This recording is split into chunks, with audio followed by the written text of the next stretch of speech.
Bien, bonjour à tous et bienvenue pour cet épisode de Boîte à questions. Et la question qui m'a été posée, que nous allons voir aujourd'hui ensemble avec la parole de Dieu, c'est cette question-ci. Est-ce que Dieu pardonne tous les péchés? Ou est-ce qu'il y a des péchés, est-ce qu'il y a des péchés que Dieu ne pardonne pas? Alors, c'est une grande question, c'est sûr. Une grande question. Il faut savoir déjà que dans la Bible, quand vous explorez la parole de Dieu, quand vous lisez toute la parole, vous vous rendez compte que même des gens qui sont les pires des gens, les gens que nous on considère comme étant vraiment le summum des pécheurs, ou en tout cas qu'il était peut-être considéré à leur époque, eh bien, ont obtenu de Dieu le pardon pour ce qu'ils ont fait. Alors, c'est vrai qu'on peut se poser la question, est-ce qu'il y a des péchés que Dieu pardonne pas, finalement? Est-ce qu'il y a des péchés qui seraient trop graves, qui iraient trop loin, et que Dieu dirait, ah non, là c'est trop, là, ces péchés-là, je ne les pardonne pas. Je ne les pardonne pas. Alors, on va ouvrir la Bible ensemble en Matthieu, chapitre 12.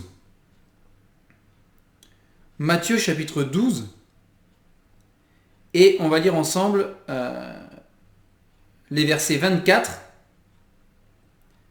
à 32. Donc Matthieu 12, 24 à 32. Voici ce qu'il est écrit dans la parole de Dieu.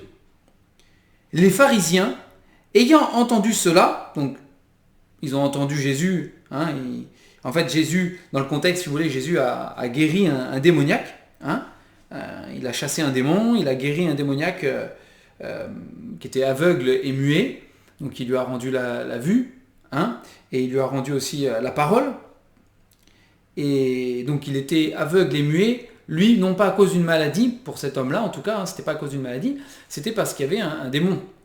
Il était possédé par un démon. Et donc Jésus l'a libéré. Donc verset 24, je reprends, Matthieu 12, 24.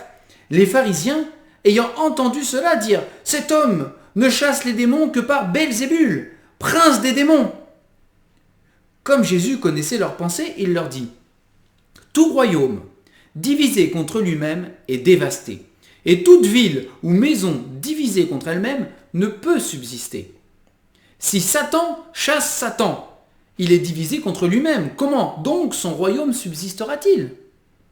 Et si moi, je chasse les démons par Belzébul, vos fils, par qui les chassent-ils? C'est pourquoi ils seront eux-mêmes vos juges. Mais si c'est par l'Esprit de Dieu que je chasse les démons, le royaume de Dieu est donc venu vers vous. Ou comment quelqu'un peut-il entrer dans la maison d'un homme fort et piller ses biens sans avoir auparavant lié cet homme fort? Alors seulement il pillera sa maison.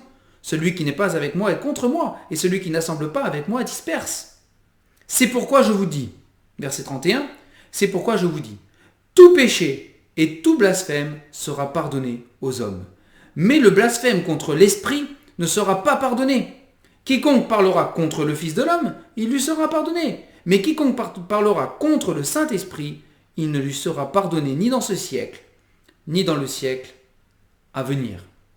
Alors, c'est dans ce passage qu'on trouve ce fameux péché contre le Saint-Esprit, le fameux blasphème contre le Saint-Esprit. Et hormis, donc on va y revenir juste après du coup, mais hormis ce péché, ce blasphème contre le Saint-Esprit, Jésus lui-même dit au-dessus, tout péché et tout blasphème sera pardonné aux hommes. À part celui-là, dont il est question là, ce péché contre le Saint-Esprit. Mais si on enlève du coup le péché, on va y revenir après, mais je veux dire, à part le péché contre le Saint-Esprit, la Bible ici répond donc à la question déjà en disant tous les péchés et tous les blasphèmes, hormis celui-là, seront pardonnés. Donc pour tout ce qui est en dehors de ça, eh bien il n'y a pas de péché. Même les péchés qui, nous, on va dire humainement, nous semblent... c'est trop quoi. C'est trop. Les péchés pour lesquels nous-mêmes on se dirait jamais on pourrait pardonner, c'est impossible, c'est trop, non c'est trop grave, c'est trop abominable même. des fois ça nous révolte au plus haut point. Eh bien, même là, si, parce que, encore une fois, est-ce qu'il y a des péchés que Dieu ne pardonne pas? Autant faut-il d'abord, en fait, tout simplement, faut-il d'abord demander sincèrement, avec une vraie repentance, un vrai changement dans notre cœur, demander pardon à Dieu, à travers le Seigneur Jésus, à travers l'œuvre de la croix, à travers ce qu'il a accompli pour nous, demander pardon à Dieu pour nos péchés. Et la Bible dit que si nous confessons, en 1 Jean, si nous confessons nos péchés, il est fidèle et juste pour nous les pardonner et pour nous purifier de toute iniquité. Donc il n'y a pas d'exception dans ce verset-là. C'est si je confesse mon péché, si j'avoue à Dieu ce que j'ai fait de mal, ce que j'ai pensé de mal, ce que j'ai dit de mal, si je lui avoue et je lui demande pardon parce que je suis sincère, en comprenant que Jésus, sur cette croix, il a payé pour mes péchés. Il a déjà été frappé, il a déjà subi la punition, la colère que je méritais à cause de ce que j'ai fait de mal. Alors, si je suis sincère en demandant pardon et en comprenant ces choses-là, la Bible dit que Dieu me pardonne et qu'il est fidèle et juste même pour pardonner tous mes péchés. Donc il n'y a pas de péché, il n'y a pas de degré de péché qui sont franchis où Dieu a dit non, là c'est pas possible, je ne pardonne pas. Donc pour répondre premièrement à la question, non. D'une certaine manière, il n'y a pas des péchés que Dieu ne pardonne pas. Si, et j'insiste dessus parce que c'est important, si on demande pardon avec un cœur sincère, avec une vraie repentance, alors là oui, Dieu pardonne mon péché, quel qu'il soit. Quel qu'il soit. Et il est question dans le texte qu'on a vu du blasphème contre le Saint-Esprit. Alors, c'est un passage qui a fait beaucoup débat et qui continue à faire débat même dans nos milieux chrétiens, sur l'interprétation qu'on doit donner à ce passage. Je ne prétends pas avoir la réponse absolue, ultime. Néanmoins, ce que je sais, pour que la parole de Dieu reste toujours cohérente, qu'elle ne soit pas tordue non plus, il faut la garder dans son contexte. Et le contexte que nous avons ici, c'est que Jésus, le Messie lui-même, en chair et en os sur la terre, a fait un miracle par la puissance du Saint-Esprit. D'accord ? Donc ça, c'est le contexte, c'est ce qui est dit. Et donc, qu'a-t-il fait ?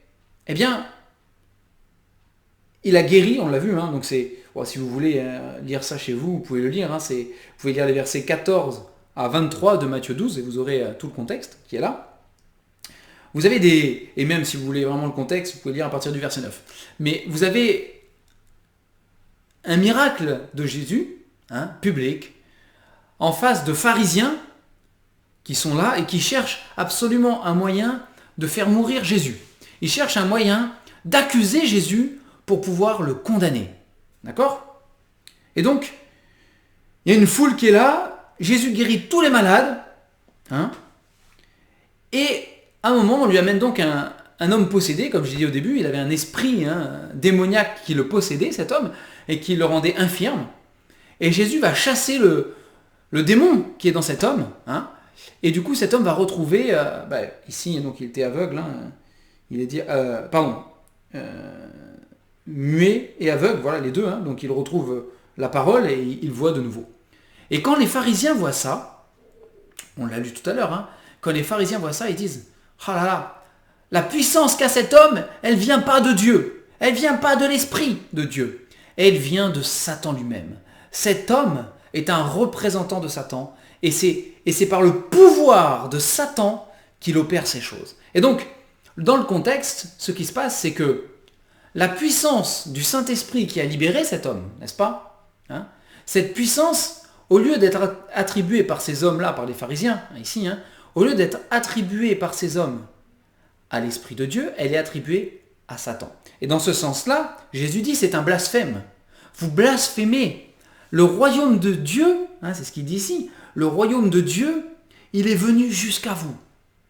Il est venu jusqu'à vous, dit Jésus, en ma personne, c'est ce qu'il leur dit. Moi, je suis le royaume de Dieu qui vient vers vous. Ce royaume de Dieu se manifeste avec des prodiges, avec des miracles, parce que la puissance de l'Esprit de Dieu vient attester que moi, je suis le Messie, que je suis l'envoyé de Dieu, que moi et le Père, nous sommes un.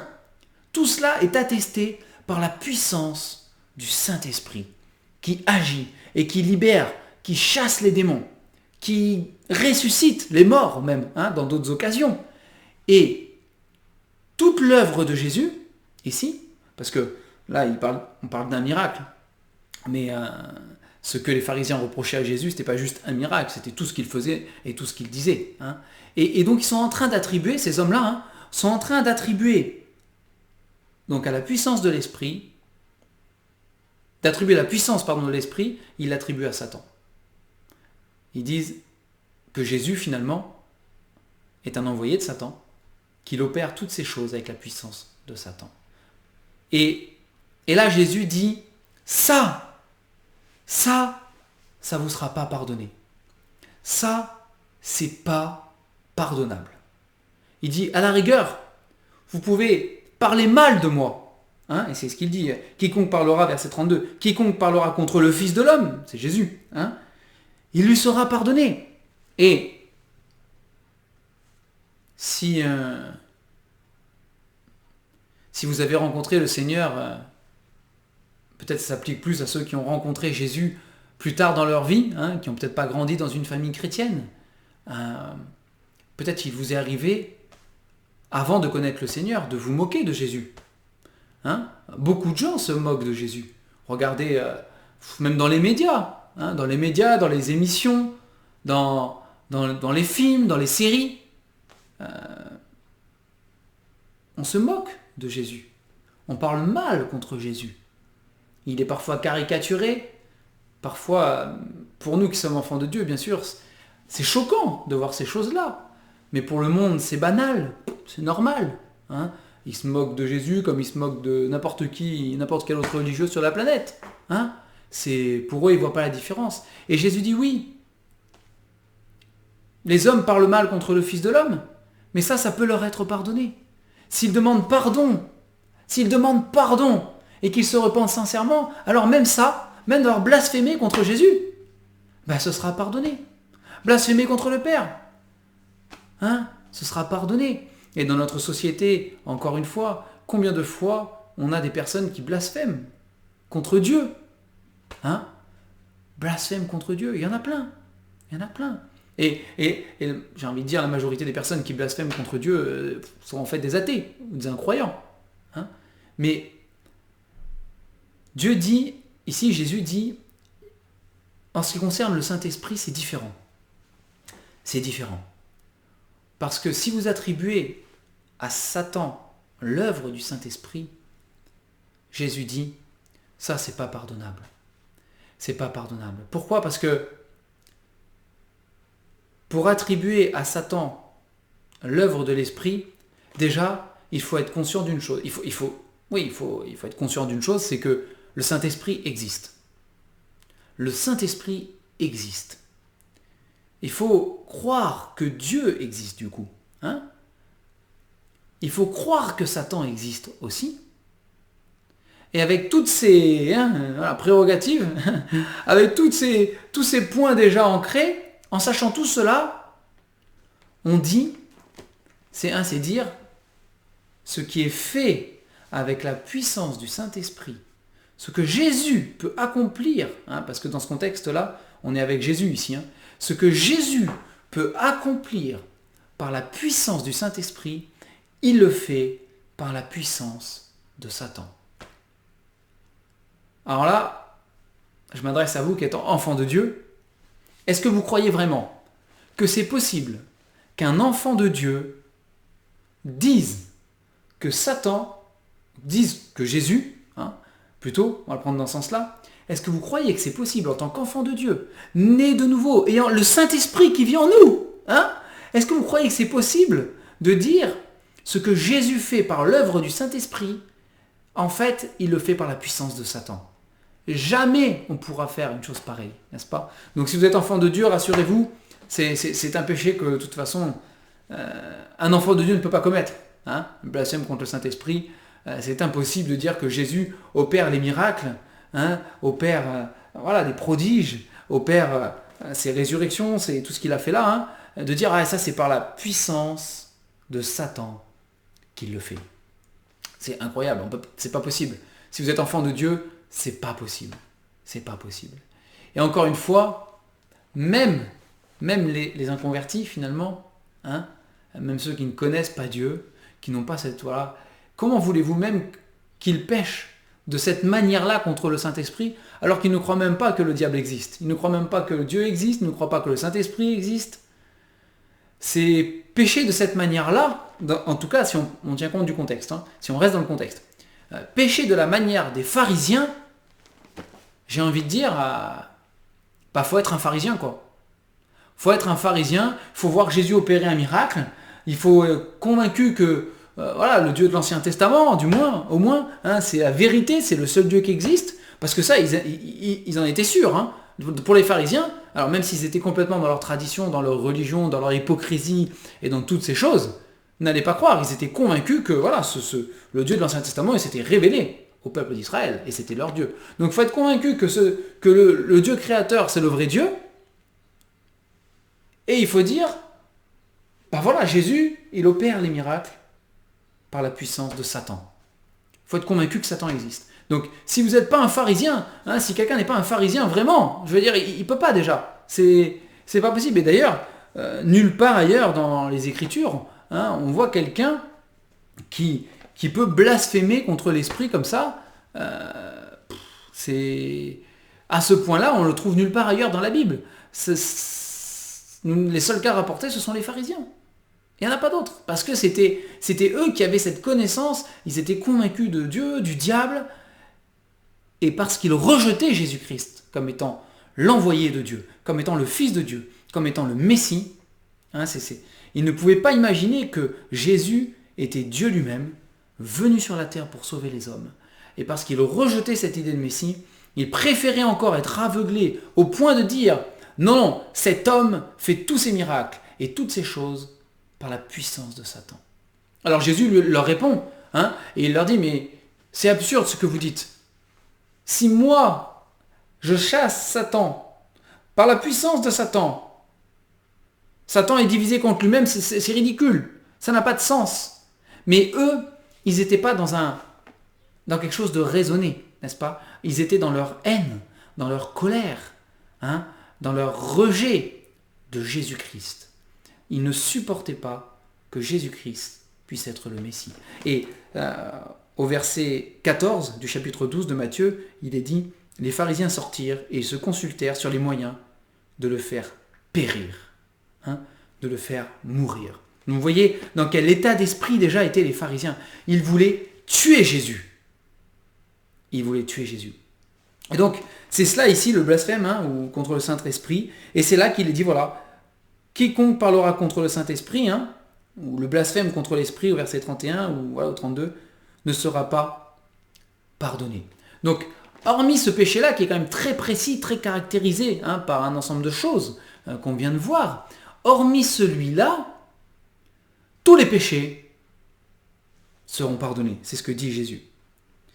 Alors après, pour terminer, puisqu'on a quand même répondu du coup à cette question, je crois, en tout cas, Jésus lui-même y répond, il dit « Tout péché et tout blasphème sera pardonné aux hommes. » Donc, voilà, tous. Hein, tous. Est-ce qu'il y a des péchés que Dieu ne pardonne pas? Donc, à part le blasphème du Saint-Esprit, hein, très particulier, à part celui-là, du coup, non. Dieu pardonne tous les péchés. Mais, je me dois quand même de vous mettre en garde, s'il est vrai que dans la parole de Dieu, nous trouvons cette déclaration de Jésus lui-même, tout péché et tout blasphème sera pardonné. Les textes que nous trouvons dans la parole de Dieu nous disent que que le pardon des péchés, n'est-ce pas, hein, est conditionné à notre foi dans l'œuvre de Jésus-Christ à la croix. Et donc, Jésus-Christ, sur cette croix, a payé pour tous nos péchés, sans exception. Il a payé de sa vie. Il a subi le châtiment et la colère que nous méritions pour pardonner et effacer absolument tous nos péchés, sans exception. Tous. Il est mort pour tous les péchés du monde. Mais, si vous n'êtes pas un enfant de Dieu, si vous n'êtes pas réconcilié avec Dieu, si vous n'avez pas fait la paix avec Dieu à travers le sacrifice de Jésus-Christ, à travers votre foi, votre confiance, votre choix de croire que Jésus a payé pour vous, qu'il est mort à votre place sur cette croix, alors, je vous le dis tout de suite, et la Bible est très claire aussi là-dessus, quand vous comparaîtrez devant Dieu pour être jugé, vos péchés ne seront pas pardonnés. Vos péchés ne seront pas pardonnés.